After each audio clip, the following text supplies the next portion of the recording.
Hello everyone. Hope all of you are doing fine. Today's topic is brief overview of present energy scenario in India and worldwide. Generally हम इस topic को ignore कर देते हैं. आपके energy management का ये फर्स्ट चैप्टर है, बट अभी हमने ये क्लास में ये वाला टॉपिक डिस्कस नहीं किया है, तो मैं आपको वीडियो के थ्रू इसको एक्सप्लेन करूँगी. इस टॉपिक को बिल्कुल भी इग्नोर नहीं करना है, क्योंकि इससे हमें एक जनरल अवेयरनेस मिलती है कि जितने भी रिसोर्सेज हैं, एनर्जी रिसोर्सेज, कितनी क्वांटिटी में प्रेजेंट है वो वर्ल्ड में और कितने टाइम तक वो नियर फ्यूचर में एग्जॉस्ट हो जाएंगे. तो ये बहुत इंटरेस्टिंग टॉपिक है अगर आप इंटरेस्ट लेके पढ़ें. तो अभी ये इंट्रोडक्टरी वीडियो है. अब एनर्जी को हम कितने टाइप्स में क्लासीफाई कर सकते हैं, पहले वो देखते हैं. तो फर्स्ट है primary and secondary energy. Primary sources उनको कहते हैं जिनकी हेल्प से हम फर्दर सेकेंडरी सोर्सेज प्रोड्यूस करते हैं. प्राइमरी में आपका renewable as well as non renewable दोनों ही आ जाएंगे, जैसे coal, oil, natural gas, hydro, solar, nuclear, जो भी आपके सोर्स हैं, primary source. Next, primary sources are converted into secondary energy. For example, coal, oil, gas are converted into electricity. Electricity आपका सेकेंडरी एनर्जी सोर्स हो गया, और electricity को produce करने के लिए जो सोर्सेज लग रहे हैं वो प्राइमरी. नेक्स्ट है commercial and non commercial. Very simple. Commercial sources जो कि मार्केट में आपको किसी प्राइस लेके मिल जाएंगे, एंड नॉन कमर्शियल जो कि मार्केट में अवेलेबल नहीं है. For example wood, cattle dung etcetera.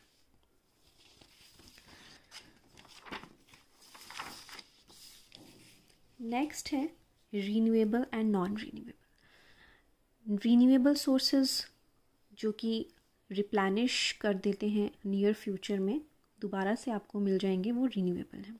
For example hydro, wind, solar etcetera. अगर एक दिन आपका सन थोड़ा कम है, सोलर एनर्जी कम है, तो नियर फ्यूचर में वो देयर आर चांसेस कि वो अपने आप को रिप्लेनिश कर लेगी. No need to worry. On the other hand, non renewable sources अगर एक बार ख़त्म हो गए, then it will take another thousands of years to form again. ऐसा नहीं कि वो नहीं बनेंगे, they will form, बट उसका कोई फ़ायदा नहीं होगा क्योंकि बहुत टाइम बाद बनेंगे. तो इस केस में नॉन रिन्यूएबल का rate of consumption and rate of production match नहीं करता बिल्कुल भी. कंज्यूम हम उसको बहुत फास्ट रेट से कर रहे हैं आजकल, बट उतने फास्ट रेट पे उसकी प्रोडक्शन नहीं हो पाएगी. अभी भी मेन शेयर जो है इलेक्ट्रिसिटी प्रोडक्शन में आपका फॉसिल फ्यूल्स का ही आता है. तो ये एक खतरे की बात है, क्योंकि रेट ऑफ प्रोडक्शन और कंजम्पशन मैच नहीं करेगा. आगे हम स्टडी करेंगे कि कितने टाइम में आपके सोर्सेज एग्जॉस्ट हो जाएंगे. नेक्स्ट है आपका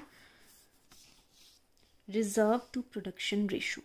ये आगे जब हम डाटा स्टडी करेंगे तो उसमें यूज़ हो रही है टर्म.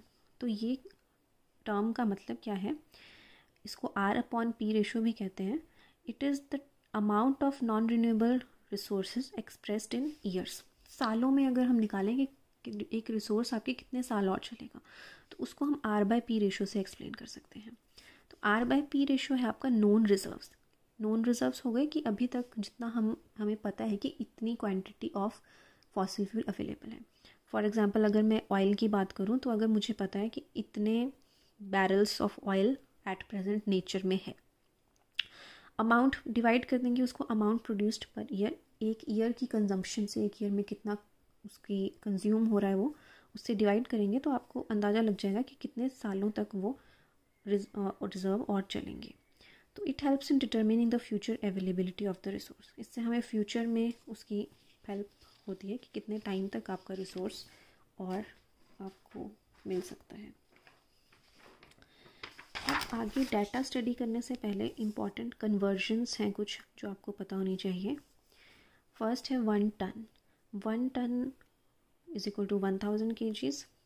1 ऑयल बैरल, ऑयल का जो अगर हमें क्वांटिटी मेजर करनी है तो बैरल में करते हैं, एंड एक बैरल में 159 लीटर लेते हैं. 1 क्विंटल इज़ 100 kg. 1 बिलियन, कई बार हम क्योंकि बिलियंस में ही यहाँ पे बात होगी तो बिलियन आपको पता होना चाहिए. Billion is 10 raised to the power 9. There are 9 zeros ahead of 1. That is, it is equal to 100 crore. 1 million is equal to 10⁻⁶. Okay, मतलब 1 मिलियन को अगर 1000 से मल्टीप्लाई करेंगे तो 1 बिलियन मिलेगा. टेरा इज़ 10⁻12. पीटा इज़ 10⁻15, क्योंकि टेरा वॉट में बात होगी तो वॉट टेरा पता होना चाहिए, पीटा वॉट पता होना चाहिए. देन जो भी डाटा मैंने इकट्ठा किया है वो मैंने लेटेस्ट डाटा इकट्ठा किया है, क्योंकि जो बुक्स है उसमें बहुत साल पुराना दे रखा है. तो बीपी एक ब्रिटिश पेट्रोलियम है, BP stands for British petroleum, उनकी वेबसाइट से डाटा इकट्ठा किया है और वो पीडीएफ भी मैं आपके गूगल क्लासरूम पे अटैच कर दूँगी. बीपी एक बिग ऑयल है. बिग ऑयल एक टर्म है जिसको हम, it is a term used for 6 major oil producing companies के लिए बिग ऑयल टर्म को यूज़ किया जाता है और इनको सुपर मेजर्स भी कहा जाता है. तो बीपी एक सुपर मेजर है, उनकी वेबसाइट से लेटेस्ट डाटा इकट्ठा किया है. और अगर आप और डाटा कहीं स्टडी करते हैं तो एक टर्म बहुत बार यूज़ होती है, दैट इज़ OPEC. OPEC है organisation of the petroleum exporting companies and it is constituting 13 countries at present. उसमें आते हैं Saudi Arab, Indonesia, Iran, Iraq, Libya, UAE, Ecuador etcetera.